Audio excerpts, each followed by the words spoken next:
짧게 잡는 거는 사실 세밀한 묘사 같은 거 할 때 잡죠. 실질적으로 펜 드로잉 할 때는 중간 부분 정도를 잡습니다. 그러니까 3분의 1에서 2분의 1. 네, 3분의 1 정도나 2분의 1, 그 사이를 제일 많이 잡고 쓰고요. 그런 이유 중에 또 하나는 자기의 말투가 있잖아요. 네. 나의 언어에 대한 말투들이 있듯이, 나의 선에도 이제 스타일이 생기겠죠. 그런 나만의 선의 스타일을 찾을 수 있도록.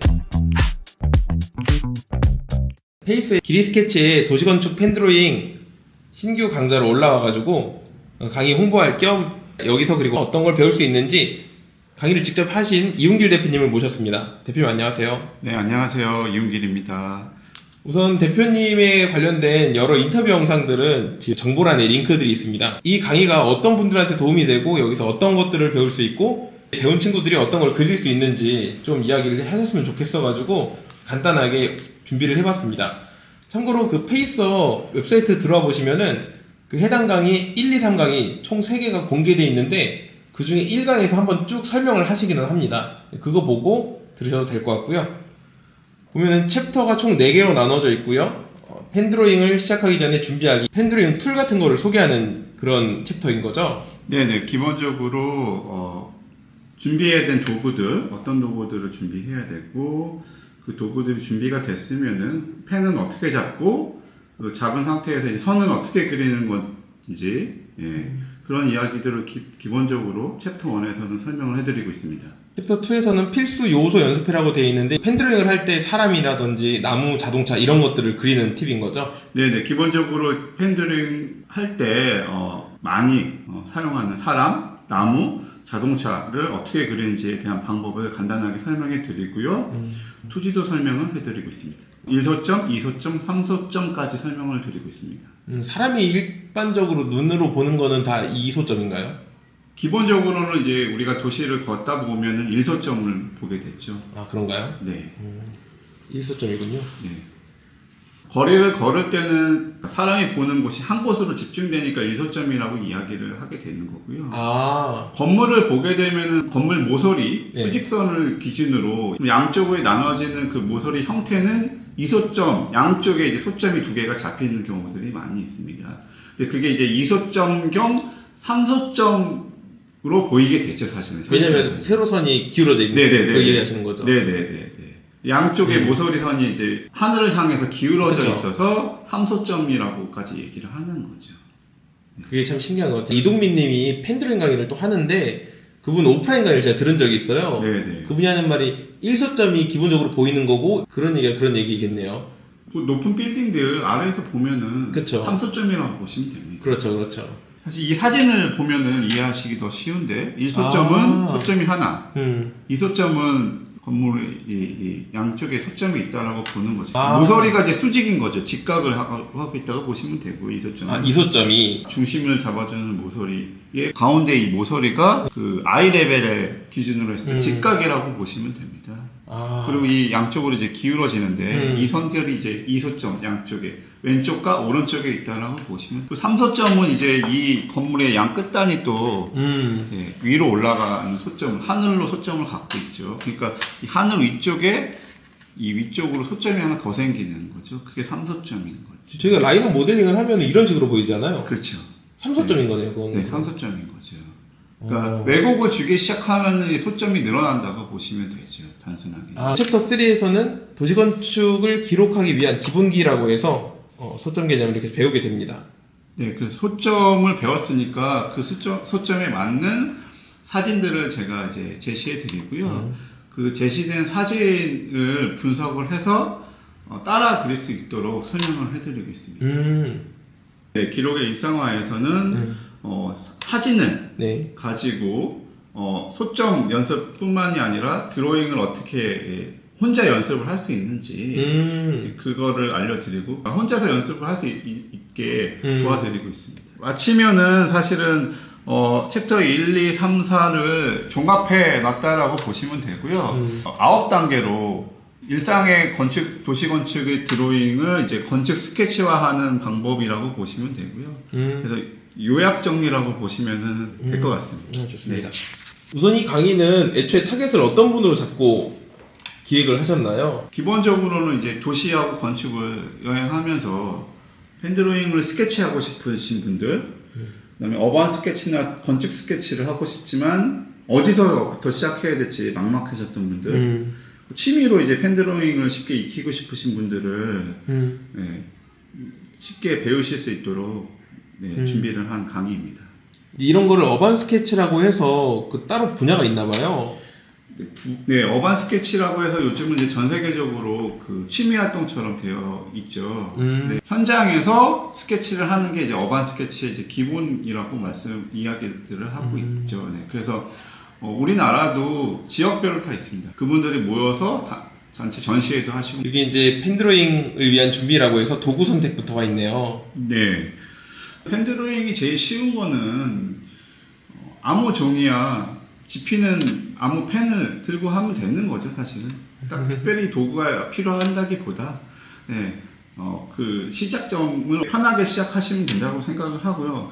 하지만 이제 펜드로잉 계속 하다 보면 이제 욕심이 생기는 거죠. 도구에 욕심이 생기는 거죠. 도구에 욕심이 생겨서 나에게 잘 맞는 도구가 어떤 걸까라는 고민이 이제 시작이 되시고요. 예, 그리고 또 펜의 굵기도 또 다르고 그런 게 있으니까 거기에 맞는 것들을 어떻게 선택을 하고 어떤 것들이 필요한지에 대한 설명, 그리고 이 펜이 수채화를 같이 할 수 있는 펜인 건지 아닌 건지, 그러니까 수성이냐 아니냐 뭐 이런 얘기까지도 설명을 간단하게 해드리고요. 제가 잘 사용하는 도구는 어떤 거다 이런 것도 설명을 드리고 있습니다. 선생님이 그 만년필이 되게 많잖아요. 네. 근데 사실 전 라미를 제일 많이 쓰고 있긴 합니다. 라미 스케치할 때 느낌도 제일 좋고 더 가격이 저렴한 만년필도 많이 있습니다. 네.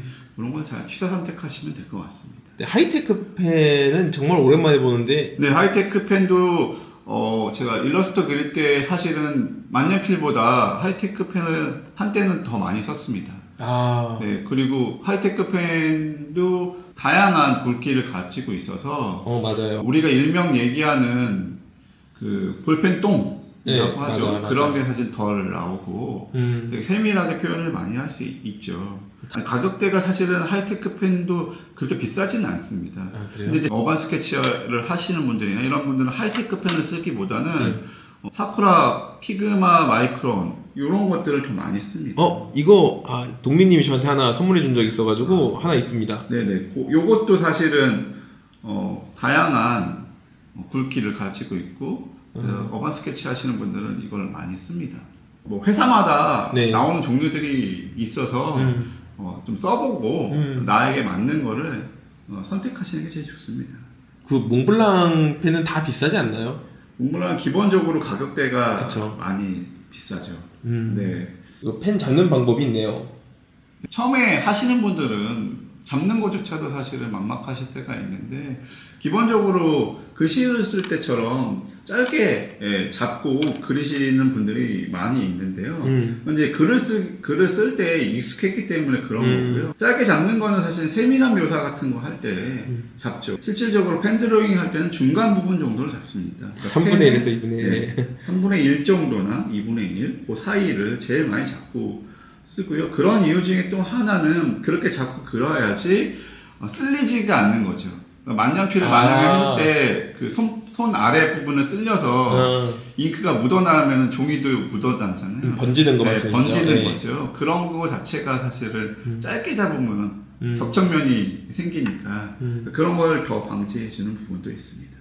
긴 선은 사실 펜드로잉 할 때 길게 잡을 일은 극히 드물고 근데 미술 하시는 분들은 주로 많이 쓰죠. 길게 잡고 뒷부분을 잡고 그렇게 긴 선을 잡고 빠르게 그리시는 경우들이 많죠. 네. 보통 이제 중간을 잡고 작업을 하다가 세밀 묘사할 때만 짧게 잡고 이러면 되겠네요. 네네. 그림자 그리실 때나 뭐 이러실 때 이 자료 다 손으로 그리신 거잖아요. 네. 그리면서 설명했던 유튜브 영상이 갑자기 떠올라가지고 네네네. 신기하네요.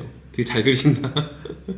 그리던 거 제가 유튜브 페이스 영상에서 봤어요. 여러분들도 다 하실 수 있습니다. 저도 처음부터 잘 그리는 게 아니니까 네, 여러분도 충분히 따라오시면은 잘 그리실 수 있을 거라고 생각이 듭니다.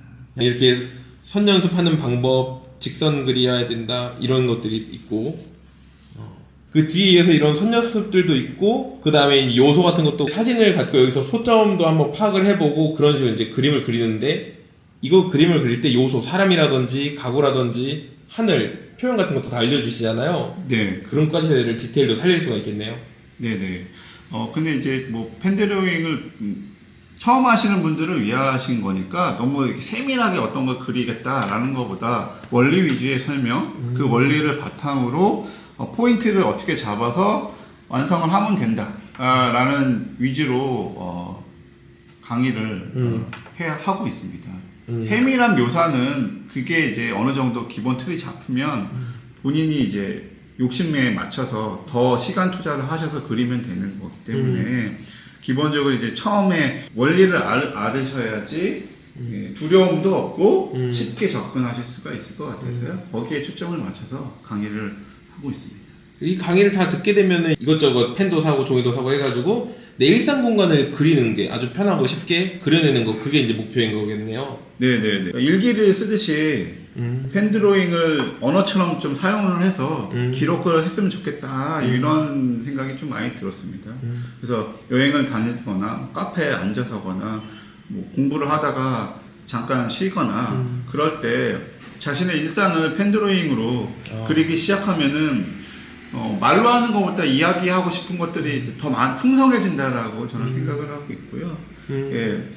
또 자기의 말투가 있잖아요. 예. 나의 언어에 대한 말투들이 있듯이 그렇게 그리다 보면은 나의 선에도 이제 스타일이 생기겠죠. 그런 나만의 선의 스타일을 찾을 수 있도록 도와드린다고 생각하시면 될 것 같습니다.